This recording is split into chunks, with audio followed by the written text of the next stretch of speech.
Assalamualaikum warahmatullahi wabarakatuh. Alhamdulillahi rabbil alamin. Wassalatu wassalamu ala asyrafil anbiya'i wal mursalin wa ala alihi wa sahbihi ajma'in.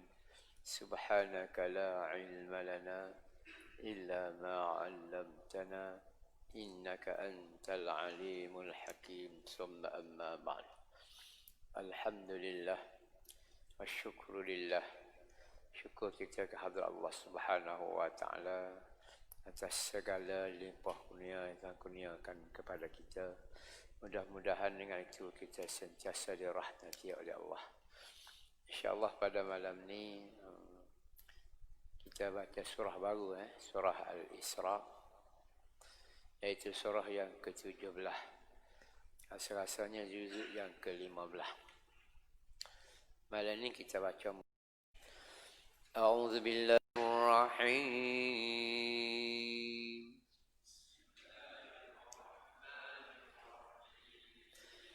Subhanalladzi asra bi'abdihi laylan minal masjidil haram ilal masjidil aqsa.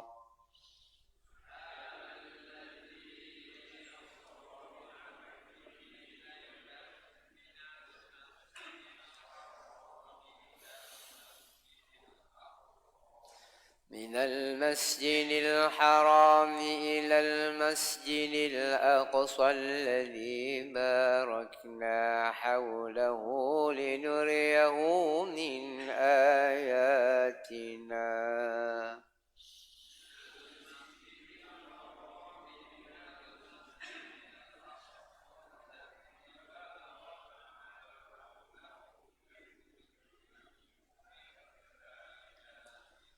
إنه هو السميع البصير.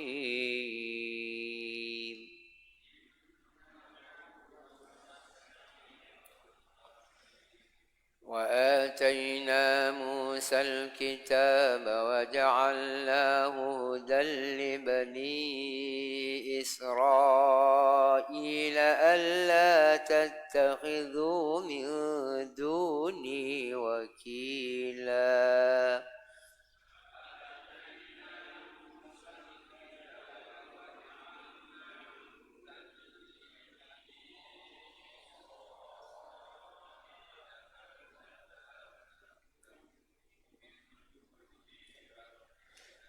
ذرية من حملنا مع نوح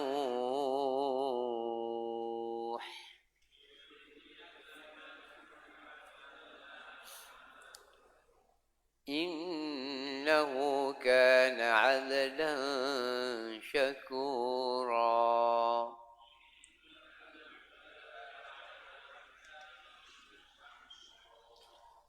Sadaqallahul azim. Dengan nama Allah yang maha pemurah lagi maha mengasihani. Maha suci Allah yang telah menjalankan hambanya yakni Muhammad pada malam hari dari Masjidil Haram ke Masjidil Aqsa di Palestin yang kami berkati sekelilingnya untuk memperlihatkan kepadanya tanda-tanda kekuasaan dan kebesaran kami. Sesungguhnya Allah jualah yang maha mendengar lagi maha mengetahui. 02. Ayat ini menjadikan dalil tentang peristiwa Isra dan Mi'raj, junjungan kita Nabi Muhammad SAW dari Masjidil Haram ke Masjidil Aqsa dengan ruh dan jasadnya. Tentang peristiwa Mi'raj pula ada disebut dalam surah An-Najmi ayat 50, surah yang ke-53.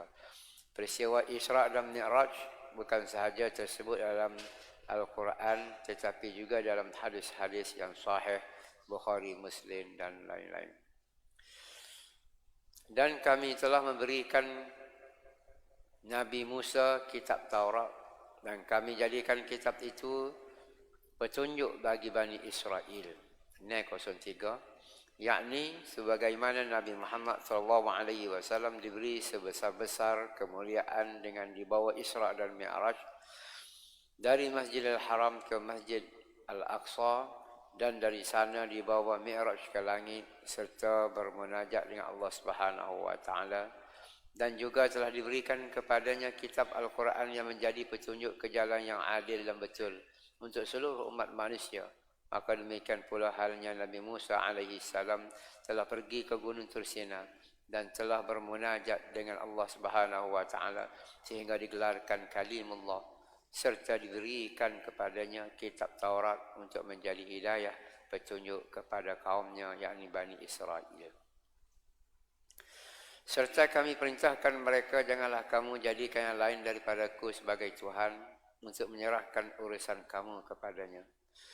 Ayat ketiga, wahai keturunan orang-orang yang telah kami bawa bersama-sama dengan Nabi Nuh alaihi salam di dalam bahteranya, sesungguhnya ia adalah seorang hamba yang bersyukur. Ayat 04. Seruan ini ditujukan kepada Bani Israel juga, supaya mereka mengenangkan nikmat Allah Subhanahu wa taala yang telah menyelamatkan datuk nenek mereka semasa taufan dahulu di dalam bahtera bersama-sama Nabi Nuh alaihi salam, yakni patuhilah perintah-perintah Allah yang telah melimpahkan nikmat kepadanya dan contohilah Nabi Nuh alaihi salam dan sentiasa taat dan bersyukur. Sebab itulah ia bersama pengikut-pengikutnya telah diselamatkan oleh Allah Subhanahu wa taala dari bahaya taufan yang mengerikan itu. Itulah sedikit terjemah 3 ayat. Cuma malam ni kita nak fokus kepada mukaddimah surah Al-Isra' dulu. Apa dia mukaddimah dia?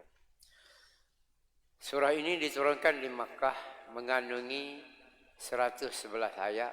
Dinamakan surah Al-Isra', maknanya perjalanan malam hari, kerana peristiwa Rasulullah SAW dibawa Isra' pada malam hari dari Masjidil Haram di Makkah ke Masjidil Aqsa di Palestin, ada disebut dalam ayat yang pertama itu.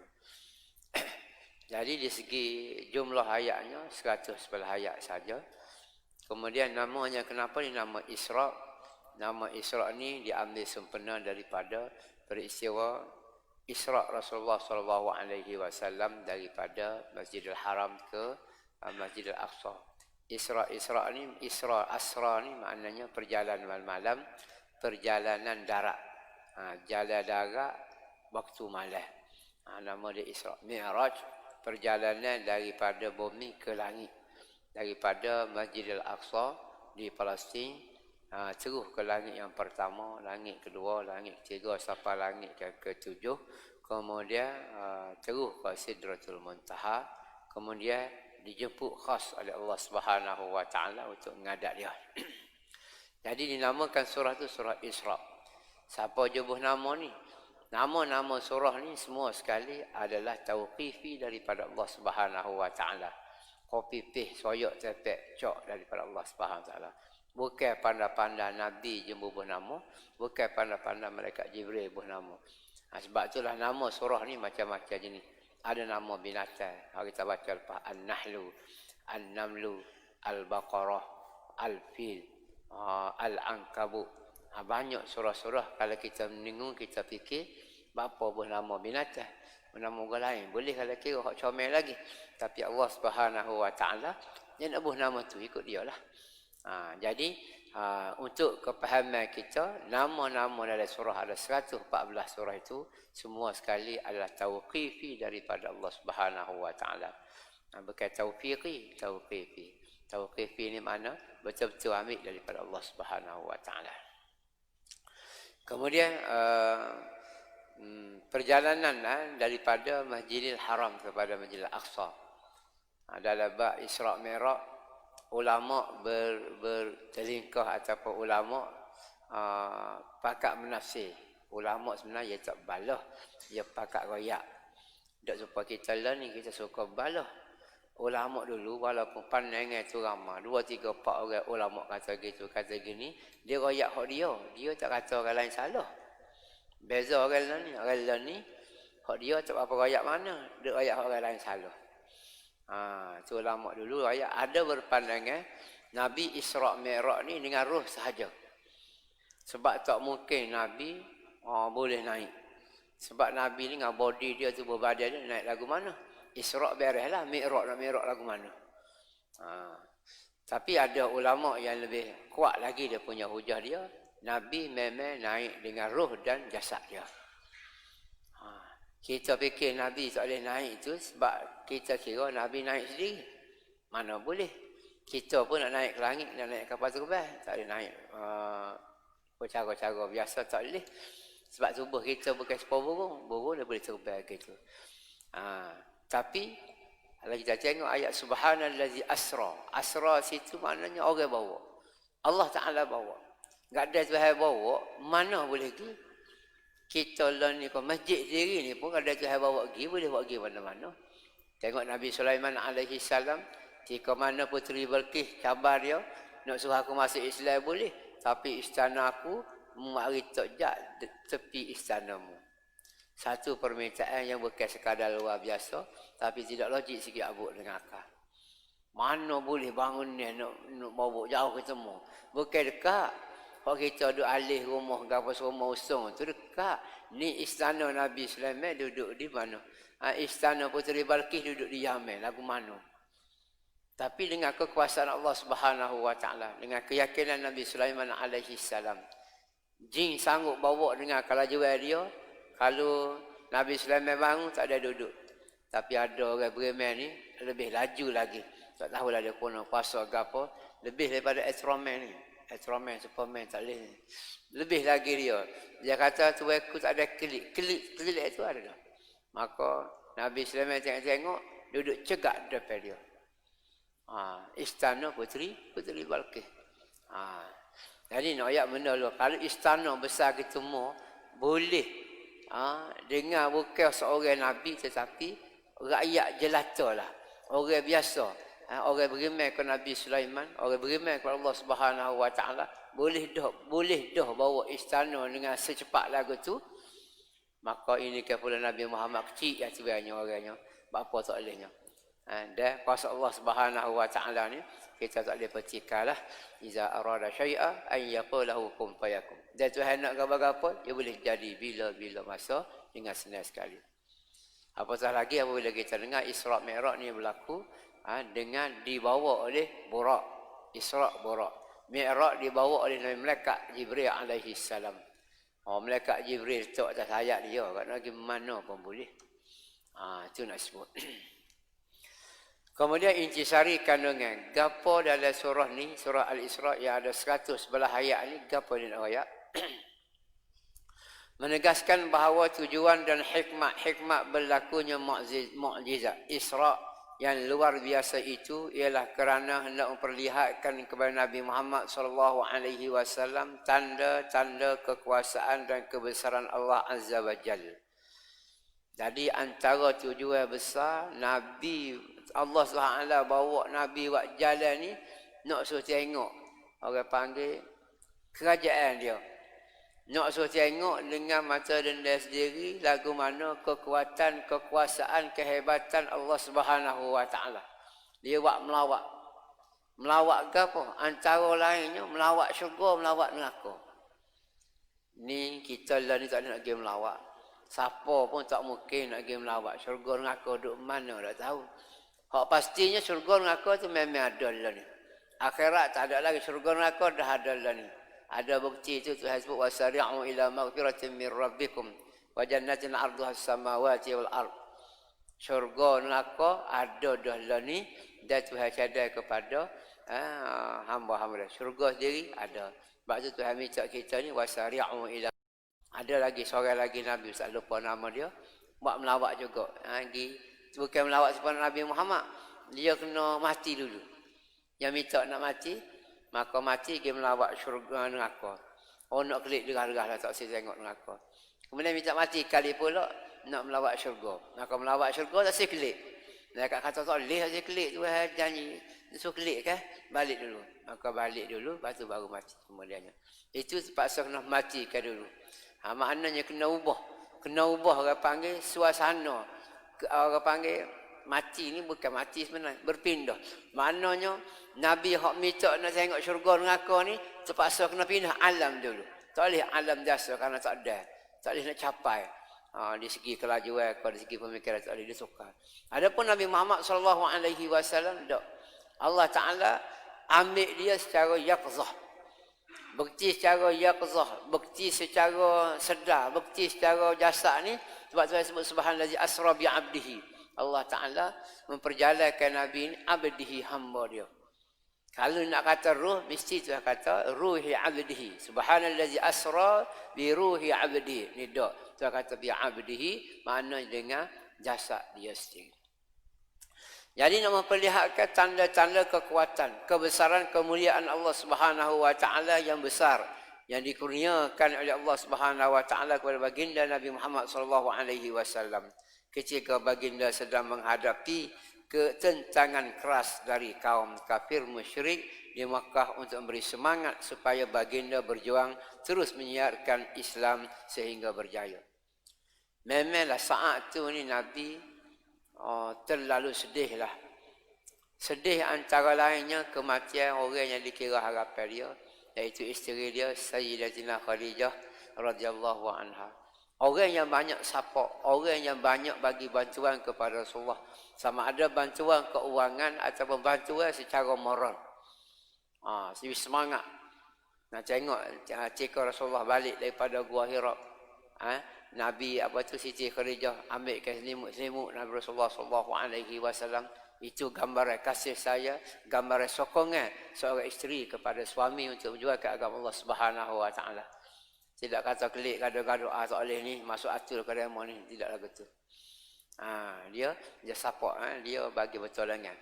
Kemudian pak saudara dia, walaupun lawan dia pun meninggal juga masa tu.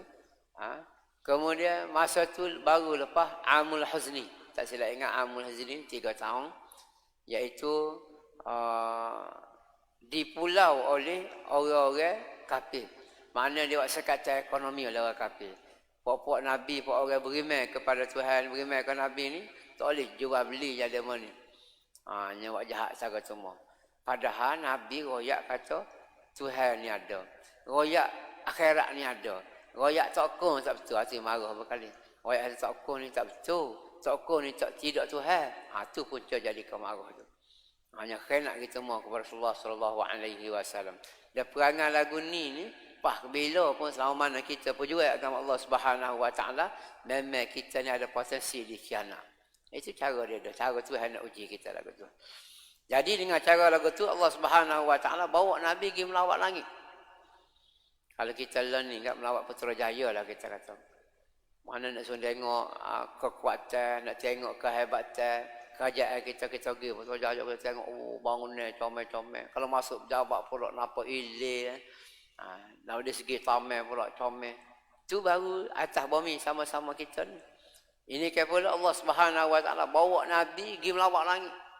Sebab tu ketika lawatan dia Allah Taala tunjuk bermacam-macam benda yang akan berlaku kepada Rasulullah sallallahu alaihi wasallam, yang akan berlaku kepada umat Nabi Muhammad sallallahu alaihi wasallam, sama ada baik dan buruk. Siap dengan balasan lalu, siap dengan ganjaran. Kalau buat begini, ganjarannya gini. Kalau buat begini, balasannya gini. Itu masa Isra Mi'raj. Tuhan tunjuk belaka bagi semangat Rasulullah. Apabila Rasulullah tengok belakang, bukan Rasulullah tidak beriman dah. Mestilah maka dia tu Rasul. Tetapi dengan selepas lawatan, dia akan jadi orang panggil lebih kuat lagi keiman dia. Lebih tegah, lebih semangat untuk berjuang. Cuba kat Nabi Ibrahim alaihissalam. Nabi Ibrahim ikut dengan Allah Ta'ala. Wa iza qala Ibrahim Rabbi arini kaifa tuhyil mauta. Ya Allah, tunjukkanlah kepada aku lagu mana mu hidup hak mati. Qala awalam tu'min. Hei Ibrahim, mu tak beriman lagi ke aku ke? Qala bala, beriman dah. Walakin liyatma'inna qalbi. Akan tetapi untuk nak kemah hati aku ni. Keimanan aku kepadamu. Kalau aku boleh tengok mu berhidup benda mati depan mata aku, maka keimanan aku akan bertambah. Dan aku lebih semangat lagi untuk berjuang agamamu, ya Allah. Maka Tuhan kata, qala fakhudh arba'atan min at-tayri fasurhunna ilaika summa ja'al ala kulli jabalin minhunna juz'a. Mu ambil 4 ekor burung, sembelih kerak, capur 4 tu, gaul-gaul belakang, kemudian bagi 4 giltok atas 4 butir bukit, pada uhunna yakti nak kasaya. Mu panggil dia, hei burung, mari. Pakak mari degu-degu. Itu cara Allah Ta'ala tunjuk kepada Nabi Ibrahim alaihissalam lagu mana dia menghidup orang mati. Dan Nabi Ibrahim ni cukup hebatlah dia. Standard dia tu, standard Nabi Muhammad lah. Sebab tu selawat kita pun ada selawat Ibrahimiyah. Allahumma salli ala Muhammadin wa ala ali Muhammad. Kama sallaita ala Ibrahim wa ala ali Ibrahim. Dikapuh antara Nabi Muhammad dan Nabi Ibrahim. Sebab di segi perjuangan dia, di segi ketahanan dia, kesabaran dia tu hebat. Tengok kena masuk dalam api. Tak ada Nabi lain yang buah api. Suruh melih anak. Tak ada Nabi lain suruh melih anak. Itu makna kehebatan, kekuatan keimanan dia.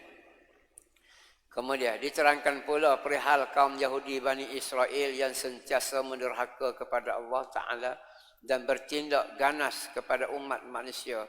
Dan kerana itulah mereka telah menerima kehancuran 2 kali di Palestin.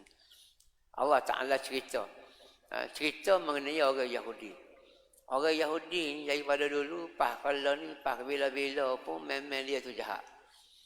Tak tahulah Allah Ta'ala buat bahasa dia jadi lagu tu. Jika jadi anak Nabi Yaqub mula beres. Jika jadi cucu Nabi Ishaq mula beres. Anak-anak Nabi Yaqub ada 12 orang. Masuk Nabi Yusuf AS tu. Okey lagi masa tu. Tapi lepas pada tu beranak cucu cicit ceria. Akhir sekali kebanyakan yang durhaka kepada Allah Subhanahu Wa Taala. Bani Israel ni mana Bani Yaqub. Anak cucu cicit Nabi Yaqub AS. Nabi Yaqub mana? Hak kita baca dah surah Yusuf, hak pakat khenak ke Nabi Yusuf tu. 10 beradik, dia ambil Yusuf berlagu buruk. Karuk mati tu. Ki bukan ki Nabi Yusuf khenak, bukan Nabi Yusuf ni buat kucah, tapi nak marah ke ayah dia, saya ke Yusuf lebih pada saya ke adik-beradik hak lain. Ada boleh.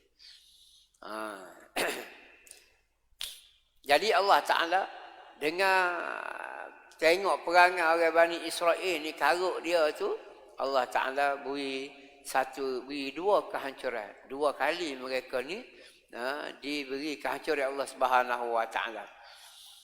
Kali yang pertama di tangan Raja Babylon dan kali yang kedua di tangan Raja Rom. Lalu dia beri amaran bahawa selagi mereka derhaka dan menceroboh, maka selama itulah pula Allah Ta'ala menggerakkan umat Islam yang lain untuk menyerang, memburu dan menghancurkan mereka. Ayat ni atau pengertian yang kita baca malam ni, nak masuk kita, faham kepada kita supaya kita tak perlu takut kepada Yahudi. Kita tak perlu bimbang dengan Yahudi. Allah Ta'ala pernah 2 kali dah peracur Yahudi tapi naik macam tu dia. Peracur sekali ni dia naik, peracur kali ni naik. Kalau ni pun dia lagi. Tengok sehari 2 ni lagi Palestin lagu mana pula. Pokok Yahudi dia. Yang pakatnya demo ni nak meracau Islam. Tapi tak sanggup la yuriduna liyutfi'u nurallahi bi afwahihim wallahu mutimmu nurihi walau karihal kafirun. Islam ni kok mana-mana pun dia mau nak meracau kau nak buat jahat nak gapo kau tak usah bimbang. Pertolongan Allah Ta'ala akan berada di pihak orang Islam.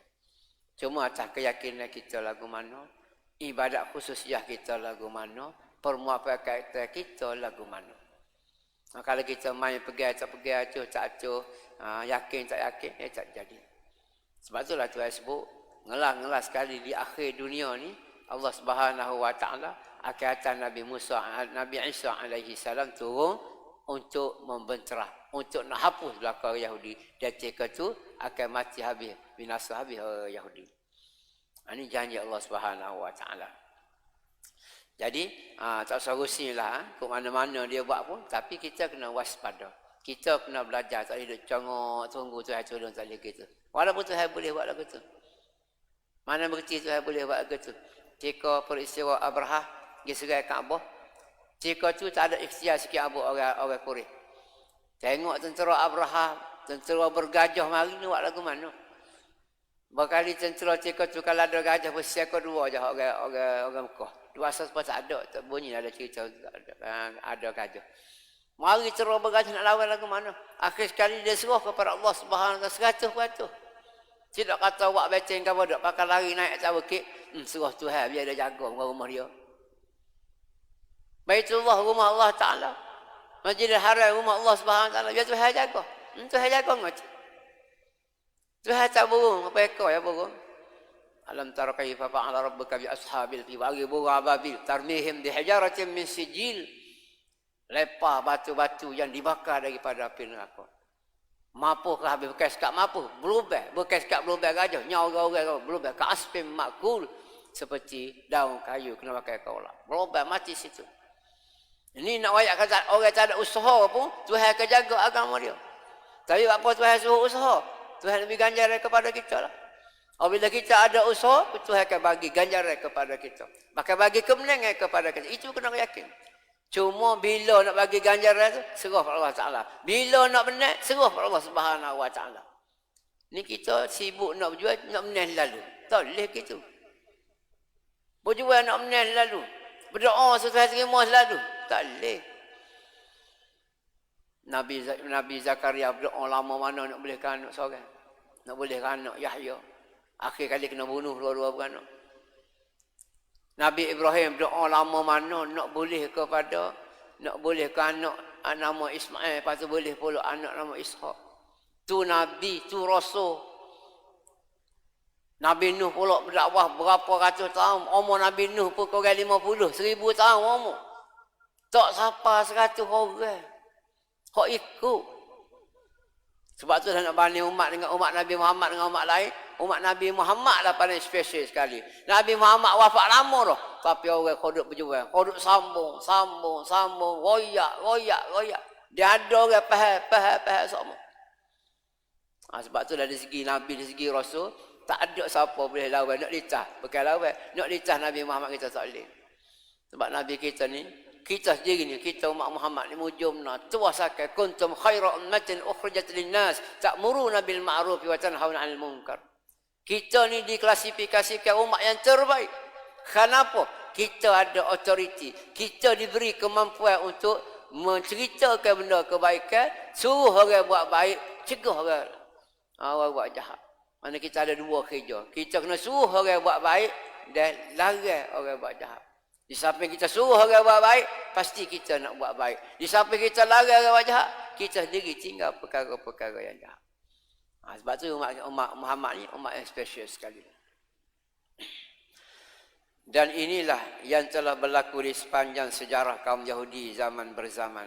Nak ayat orang Yahudi tu lagu tu lah. Sebab tu Tuhan berbuh dalam Quran, walang tarda ankal yahudu walan nasara hatta tattabi'a millatahum.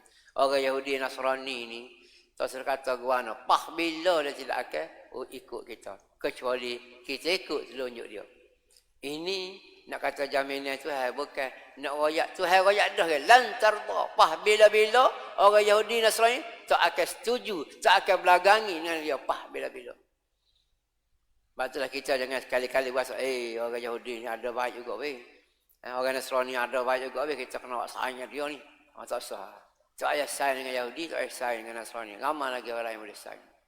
Ramai lagi orang kafir lain yang tidak Yahudi, yang tidak Nasrani ada lagi.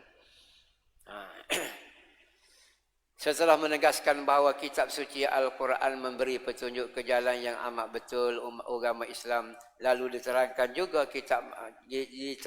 juga tentang kitab manusia atau suratan amalan yang tertulis di dalamnya segala perkara yang dilakukannya dengan ikhtiar sendiri, sama ada amal baik atau amal jahat.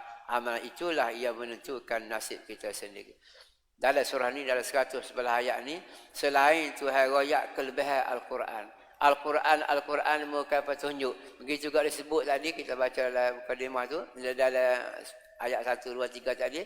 Selain daripada Quran merupakan petunjuk, begitu juga kitab hak 3 lagi pun petunjuk juga. Kitab Taurat ke, kitab Zabur ke, kitab Injil ke, tiga-tiga kitab tu merupakan petunjuk juga daripada Allah. Sama seperti Al-Quranul Karim. Cuma dalam ni dia sebut juga, selain dia sebut Al-Quran, sebut juga kitab. Kitab-kitab ni maknanya buku. Buku-buku ni makna rekod. Jadi kita ni, kita ada kiram dan katibi menulis rekod kita. Kebaikan yang kita buat, kejahatan, kesilapan yang kita buat, semuanya ada rekod. Lagu mana tu suruh malaikat tulis tu, wallahu'alam. Tidaknya ilah, tidaknya sapuh. Tidaknya kena virus dia punya hadis dia. Kalau komputer kita kadang-kadang hadis kena virus.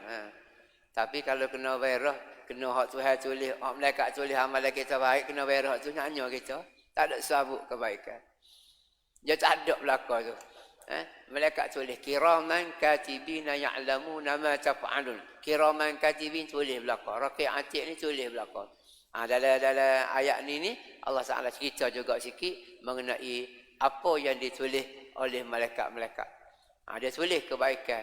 Sebab apa tulis? Nak tunjuk keadilan Allah Taala. Sebenarnya tak tulis tak apa. Kalau malaikat tak nak sabut tulis amalan kita pun tak apa. Pada Tuhan saja. Sebab dia punya kekuasaan dia. Ilmu dia ni alimun bukan alimun. Tuhan tahu belakang. Tak tulis pun dah tahu. Dia tak lupa sebab tak ada. Tidak sifat Tuhan terlupa. Kalau ayat mula-mula kita baca subhana. Subhana tu maknanya maha suci Allah. Suci daripada apa? Suci daripada benda-benda nafis. Suci daripada benda-benda lemah. Setiap benda lemah, benda yang tak mampu lesu ke apa tu? Bukan sifat Allah Subhanahu wa taala. Semuanya subhana, maha suci Allah daripada benda-benda tu. Nah, jadi kita ni disebut juga dalam surah ni mengenai kitab manusia, iaitu buku rekod manusia. Malaikat tulis lah ni mula daripada kita siapa umur 15 tahun sehingga ke hari kematian kita, maka semua tu ada rekod belaka. Dan rekod ni akan dipersembuhkan di akhirat kelak, akan dibagi balik. Seperti cikgu-cikgu lah, dia rekod dia punya buku anak murid tu, maka lepas esok bagi. Weekly ke mak yang mak sign, yang mak ayah tengok anak dia ni lagu mana. A belaka ke E belaka contohnya. Tengok kalau A belaka puji, kalau E belaka we minyak tu celwa. Contohlah. Rekod kita esok Allah Taala we rekod. Cuma rekod tu we lagu mana. We dengan tangan kanan boleh ambil ke tangan kiri. Harap-harap yang tangan kanan. Sebab kalau boleh rekod dalam tangan kanan, maka nampaknya alamat baik. Tapi kalau rekod tu boleh kut tangan kiri, kut belakang pula, alamat tidak baik. Digambarkan dalam surah Al-Haqqah kan. Kalau rekod tangan kanan ni kak, kita tunjuk pula kat orang. Ha umqra'u kitabiyah. Tu tengok apa tulis ni. Sukanya, seronoknya kita dapat buku rekod tangan kanan. Tapi bagi orang dapat buku rekod tangan kiri, buku dah laitan, tulisan hitam pula, dah baca lagu mana. Menakutkan, menggerunkan. Dan masa tu semua manusia tahu. Kalau dia terima buku rekod tangan kiri, sah, confirm masuk mengaku. Masuk mengaku lama mana tu, sebab lain lah pula. Tapi masuk mengaku. Kita baca wa ashabul yamin, ma ashabul yamin. Kita baca ashabul shimal, ma ashabul shimal. Dalam surah Waqi'ah tu kita baca. Setiap kali kita baca surah tu, kita akan cerita, lagu manalah kalau aku terima buku rekod tangan kiri, waliyazubillah. Kita minta-minta dengan Allah Subhanahu wa taala, dia boleh terima rekod dalam buku dengan tangan kanan. Sebab itulah setiap kali ambil wudu, jika basuh tangan kanan, minta dengan Allah Taala, ya Allah, biar tangan aku basuh ni, sentiasa aku basuh ambil wudu ni, biar dapat terima rekod tangan kanan ni lah. Jika basuh tangan kiri, minta dengan Allah Subhanahu wa taala, setiap kali apabila di akhirat kelak, jangan aku terima, biar jangan tangan kiri aku ni terambil buku rekod aku. Kerana kalau ambil buku kiri tu buruklah padanya. Jika baik amalnya, maka amalan dia di dunia. Jika baik amalnya, maka selamatlah dia di dunia dan akhirat. Dan jika jahat amalnya, maka celakalah dia di dunia dan akhirat.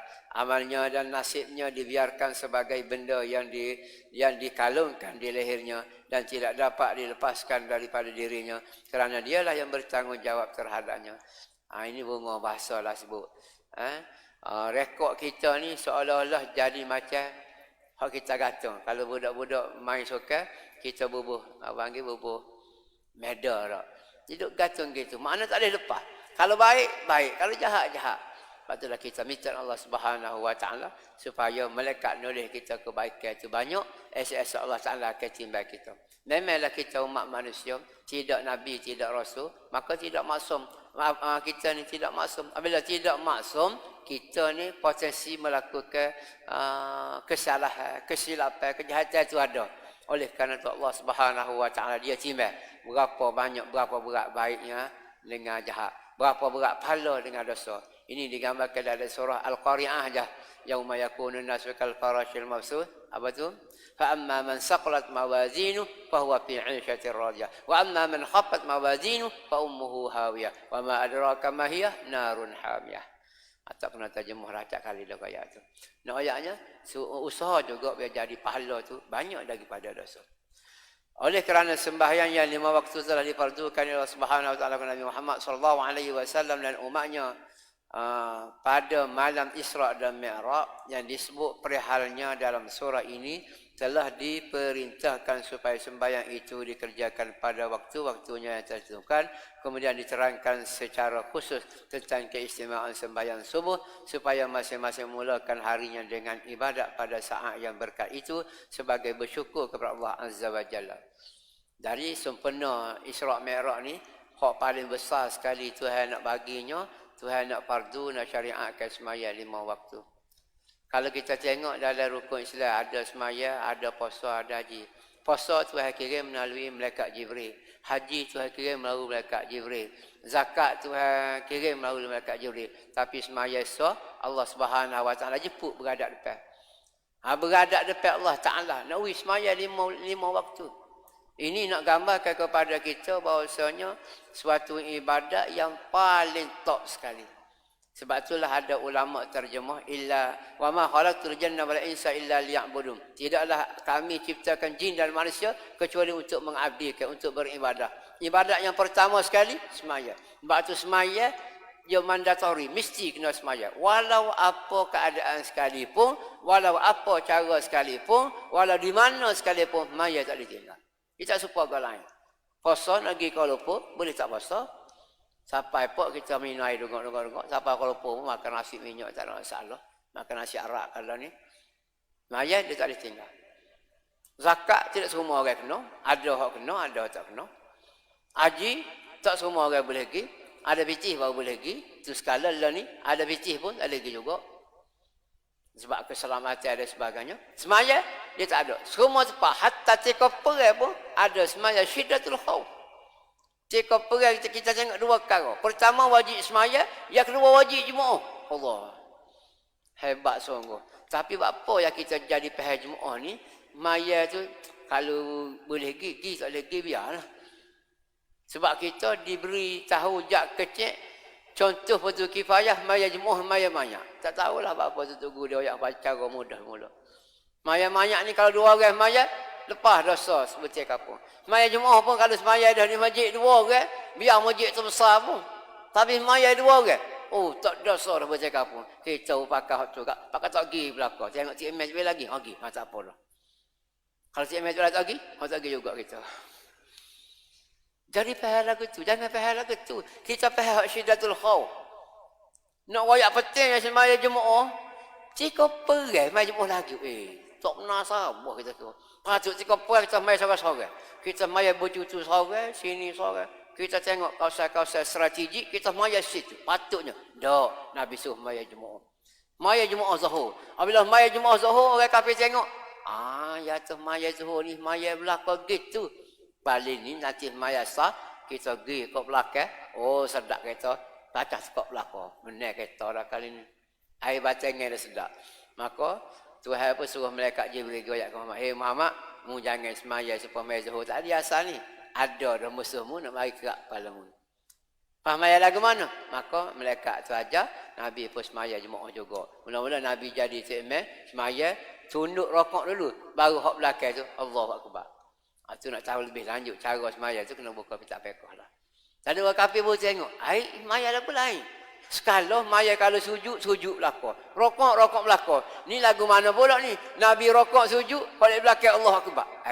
Nak gerak pada tak boleh ni. Ada bangun nampak kita ni.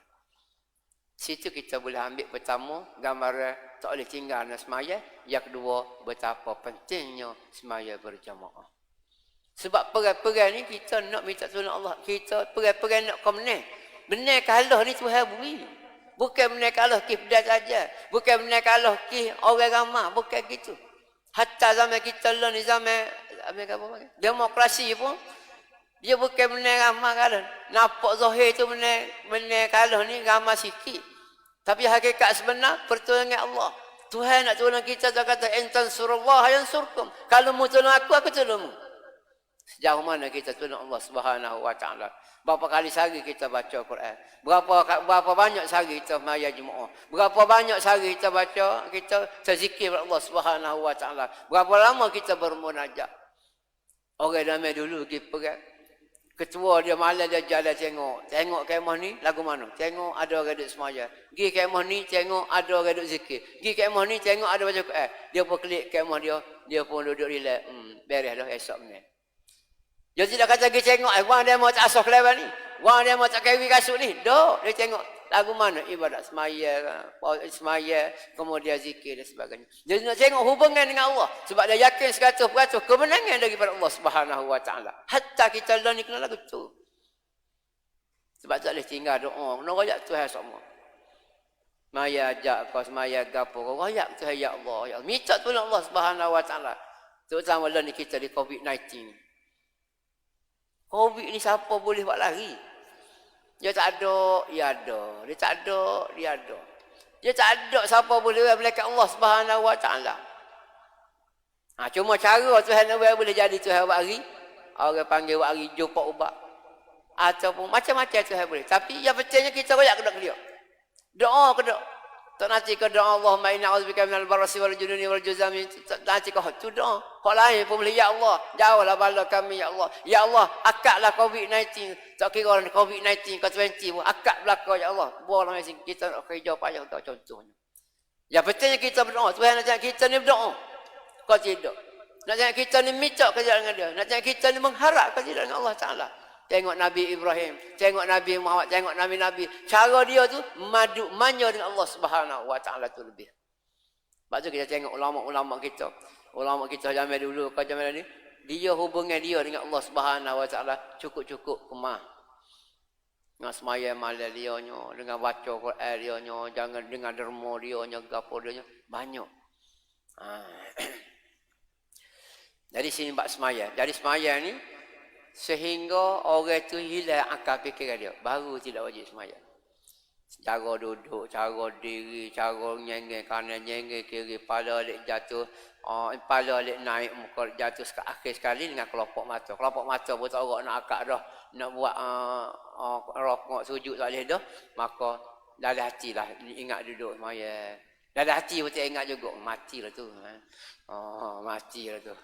Dah kata dalam hati tak ingat tak? Tak ingat mati. Mati dengan hilang akal ni, Tuhan tak ambil kira dah. Tuhan kira tak apa dah. Lain daripada tu, wajib. Itu semaya. Tak suka muka lain. Sebab tu bagi ustaz dia, bagi orang semaya atas kursi ke apa tu, ustaz cara mana lah orang tanya, mana ustaz boleh ke atas kursi ni? Nampak segar tak? Jalan kaki kata-kata. Siapa-siapa masjid atas kursi. Kita tak tahu dia gitu. Bukan kita. Orang yang sakit atas kursi, kita tak tahu lagu mana sakit dia tu. Bukan kita doktor pun. Ni kadang-kadang dia sebut awan tu maya kita nampak segar. Kau suruh cara biar maya tu muncul tu. Sakit-sakit pun maya muncul tu. Hak segar tak mari anak lagi. Pasal kita cara warna dia mau segar nampak kedai kopi tak pergi masjid. Pasal gitu. Ni duduk marah orang hak mari masjid duduk tak kursi.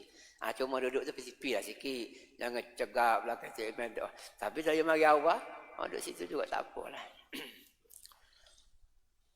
Surah ini diakhiri dengan menerangkan cara memuji Allah Subhanahu Wa Taala supaya Rasul dan sekalian hambanya sentiasa menyebut Alhamdulillah.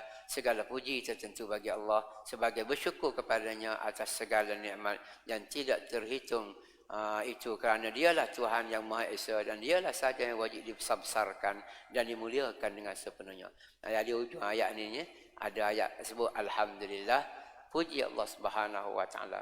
Puji semua perkara, puji dengan kekuasaan dia, puji dengan nikmat dia bagi kepada kita dan sebagainya. Cara Tuhan nak ajar kita ni supaya muji Allah lebih daripada muji makhluk-makhluk bersama kita. Malam ni nampaknya mukadimah saja insya-Allah lah. Yang depan baru kita baca penafsir ayat 1 sehingga seterusnya. Aqul qawli hadza wa astaghfirullahal azim li wa lakum. Wassalamualaikum warahmatullahi. A'udzu billahi minasyaitonir rajim. Bismillahirrahmanirrahim. Alhamdulillahirabbil alamin. Allahumma shalli ala Muhammad wa faqihna fid din wa 'allimna at-ta'wil wa 'allimna hikmah. Allahumma arzuqna al-qana'ah wa habibna fi salatil jama'ah wa dhakkirna ya maulana bil mauti kulla sa'ah. Rabbana atina fid dunya hasanah wa fil akhirati hasanah wa qina adzaban nar. Wa sallallahu ala Muhammadin an-nabiyil ummi wa ala alihi wa sahbihi wa sallam. Walhamdulillahirabbil alamin. Taqabbalallahu minkum.